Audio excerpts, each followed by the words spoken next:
Oke, assalamualaikum warahmatullahi wabarakatuh. Kembali bersama saya di pertemuan kedua mata praktikum PKB. Pada pertemuan kali ini kita akan membahas tentang image recognition dan CNN. Kalau begitu kita akan langsung mulai materinya. Image recognition adalah kemampuan program mendeteksi objek baik tempat, wajah, tulisan, dan tingkah laku. Nah, ini bagaimana komputer mengenal objek. Nah, ini misalnya komputer dikasih foto ya. Nanti foto itu kan akan dipecah nih jadi beberapa sel. Nah, sel-sel ini tuh yang kemarin kita pelajari sebagai piksel-piksel gitu. Piksel-piksel gambarnya. Nanti bentuknya ke dalam bentuk array. Nah, nanti setelah itu ada dua proses. Nah, ini proses yang pertama ini si komputer berusaha mengenali objek yang ada. Nah, sini dia akan berusaha mengenali objek anjing, sepeda, mobil, dan background. Selain bersamaan dengan proses mengenali objek, komputer juga akan berusaha mengenali warnanya seperti ini. Nanti outputnya akan seperti ini. Jadi komputer bisa mengenali yang mana objek anjing, sepeda, dan mobil. Sampling dan kuantitasi. Nah, sampling itu setiap elemen dari matriks tersebut disebut sebagai piksel atau elemen citra tunggal. Nah, ini bentuknya kayak gini dalam bentuk matriks. Ini yang kayak udah kita pelajari minggu lalu juga. Nanti nilainya ini akan berupa list array.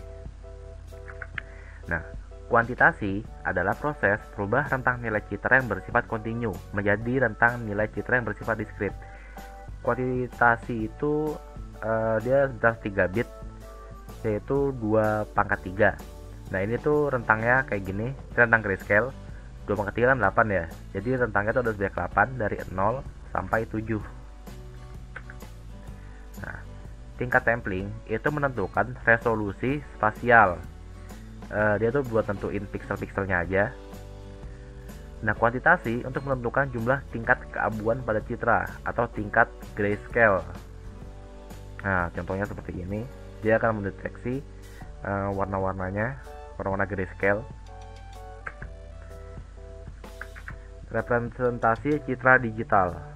Nah, ini tuh yang pertama ada citra grayscale. Citra grayscale ini itu kedalamannya sebesar 8 bit. Dia tuh nilainya dari 0 sampai 255.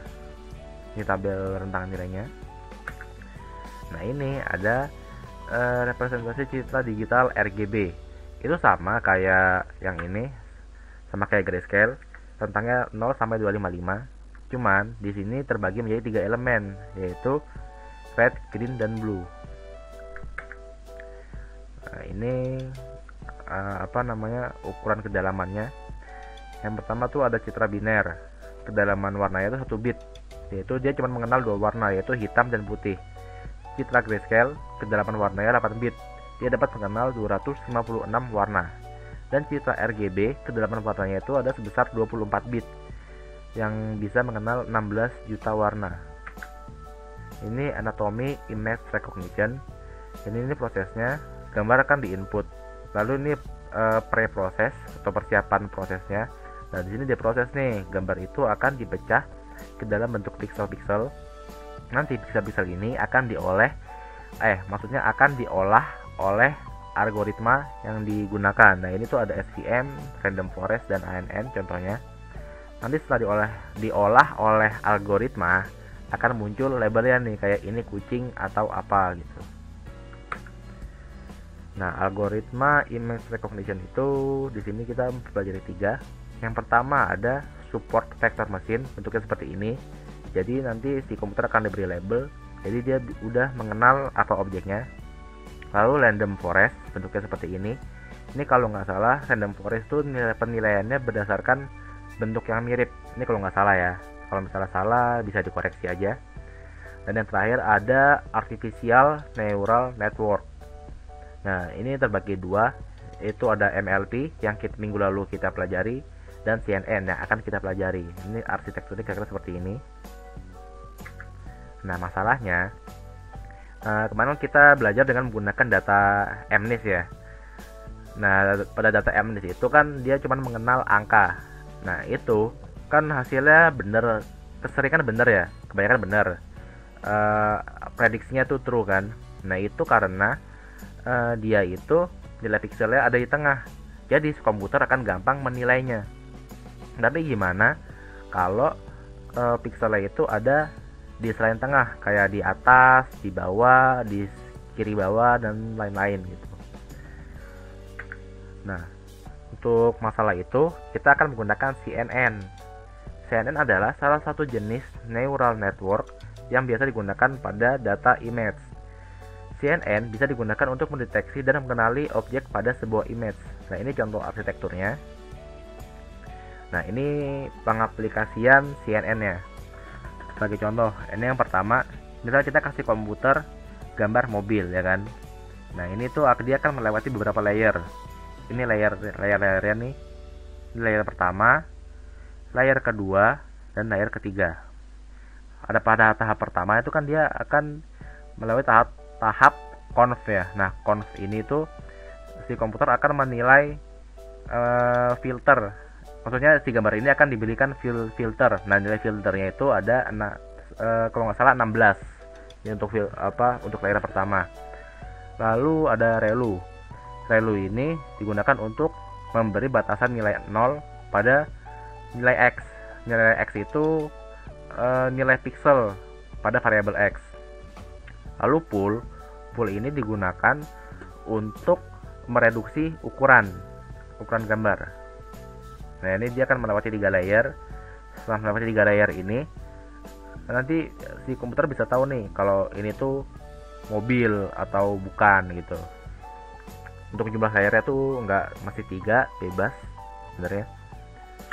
Kalau gitu kita langsung masuk ke projectnya. Nah, ini kita udah di Google Colab. Sebelum kita mulai, runtime-nya tipe kita ubah dulu. Pertama klik runtime, lalu change runtime type. Akseleratornya kita menggunakan GPU karena kita akan memproses data gambar. Oke, nanti akan saya jelasin kenapa kita menggunakan GPU. Kalau begitu kita langsung mulai penjelasannya. Di sini seperti biasa, ini itu untuk import library. Di sini kita akan menggunakan framework yang bernama Keras. Untuk detailnya mungkin kalian bisa searching di Google tentang Keras framework. Nah, model yang akan kita gunakan itu ada sequential. Lalu layernya kita akan menggunakan dense, activation, flatten, conv, max pooling, batch normalization, dan dropout. Untuk optimizernya kita akan menggunakan Adam. Ini matplotlib untuk visualis data dan NumPy untuk menghitung data. Nah, ini proses yang sama seperti kemarin, yaitu kita akan mengimport datasetnya. Kita akan mengimport data CIFAR. CIFAR itu berupa saya nggak tahu detailnya, cuman yang pasti itu ada beberapa gambar kayak objek kucing, rumah, anjing, dan sebagainya. Nah, di sini kan ada variabel X dan variabel Y ya, dimana X itu variabel yang menunjukkan kayak pixel pada objek-objeknya. Maksudnya ada gambar yang ada pada ini, gambar yang ada pada CIFAR ini. Lalu variabelnya itu label. Ini kan ada misalnya contoh nih, saya panggil labelnya kan munculnya 388 ya kan. Nah, di sini itu maksudnya tiap angka ini mewakili suatu nilai atau ada arti lainnya gitu. Misalnya 1 artinya rumah, 7 artinya pesawat, dan sebagainya. Mungkin nanti akan saya jelaskan di bawah-bawahnya. Lalu di sini kita untuk mereduksi nilai kecerahannya yang dari 0 sampai 255 kita ubah menjadi 1 agar komputer lebih mudah membaca gambarnya. Bentuknya seperti ini. Persis seperti minggu lalu. Lalu di sini kita akan mengubah variabel ytrain dan ytest menjadi bentuk kategorikal. Nah, nanti bentuknya akan seperti ini.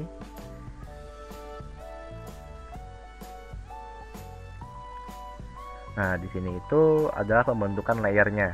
Layer itu yang kayak tadi saya sebutin di PPT. Nah, ini input shape-nya berukuran 32 kali 32 dengan besar dimensi sebesar 3. Modelnya kita menggunakan sequential. Nah, di sini tuh kan ada add conv 2D 1633. Berarti ini di layer pertama ini nilai filternya itu adalah 16 dengan ukuran dimensi 3 kali 3. Nah, paddingnya same. Same di sini maksudnya nilai pixel input dan nilai pixel output akan disamakan gitu. Activationnya kita menggunakan relu untuk membatasi agar nilai X yang rendah itu 0 seperti yang tadi saya jelaskan. Lalu max pooling ini digunakan untuk reduksi ukuran gambarnya, dan dropout menjadi 0,4. Dropout ini yang tadi saya baca itu merupakan frekuensi pada training. Jadi dropout ini digunakan untuk menghindari kelebihan nilai gitu. Itu yang tadi saya baca. Kalau misal saya salah mungkin bisa dikoreksi aja. Ini kan tadi layar pertama nih. Nah, ini layar kedua dengan nilai conv-nya 32. Ini layar ketiga, layer keempat, dan layer kelima. Nah, di layer kelima ini itu fully connected menggunakan flatten. Di layer kelima ini maksudnya semua layer itu akan dihubungkan ke layer kelima, jadi semuanya akan tersambung ke layer kelima. Lalu density-nya sebesar 10 dan activation-nya kita menggunakan softmax karena kita di sini akan mengidentifikasi label atau kategorial. Nah, bisa kita cek model summary-nya. Ini ada parameternya. Nanti akan seperti ini bentuknya. Lanjut. Nah, di sini tuh kita ada proses training dengan menggunakan metode his. Prinsipnya sama kayak kemarin. Di sini saya kasih epochnya sebanyak 25. Nah, tadi kan saya bilang ya, untuk mengubah runtime-nya menjadi GPU, hardware accelerator menggunakan GPU. Itu ngaruhnya di sini nih. Kalau misalnya kita masih non atau kalau nggak pakai apa-apa, nanti latihannya akan lebih lama. Tapi di sini karena kita menggunakan GPU, latihannya hanya selama 3 detik. Bisa dilatih. Nah, di sini kita mau melakukan visualisasi data akurasinya gitu. Di sini saya mau bikin akurasi dan loss atau kesalahan. Nanti kalau udah outputnya akan seperti ini. Normalnya kalau misalnya akurasi itu grafiknya akan naik seperti ini, dan kalau misalnya loss atau kesalahan grafiknya akan turun seperti ini. Biasanya emang berbanding terbalik. Ini kita mengukur tentang akurasi dan validasi akurasinya serta kesalahan dan validasi kesalahannya. Nah, tadi kan kita ngebahas tentang kalau variabelnya itu label ya. Nah, label itu maksudnya seperti ini.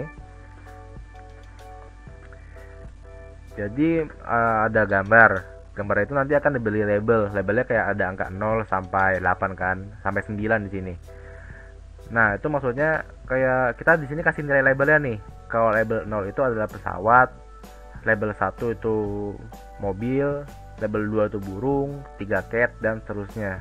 Oh ya, ini horse atau kuda. Nah, ini jangan lupa dimasukin juga. Ini kita fungsinya sama kayak untuk panggil gambarnya ya. Nah, ini yang udah saya run. Ini hasil prediksinya nih. Ini pixelnya tadi kan diperkecil lah, jadi gambarnya jelek. Di sini kita misalnya jawaban yang benar kodok atau frog ya kan. Dan si mesin ini prediksinya frog. Jadi outputnya benar. Misalnya sini mobil dan si mesin prediksi ini mobil, hasilnya benar dan seterusnya. Kadang bisa salah juga. Nah, ini coba kita run dulu.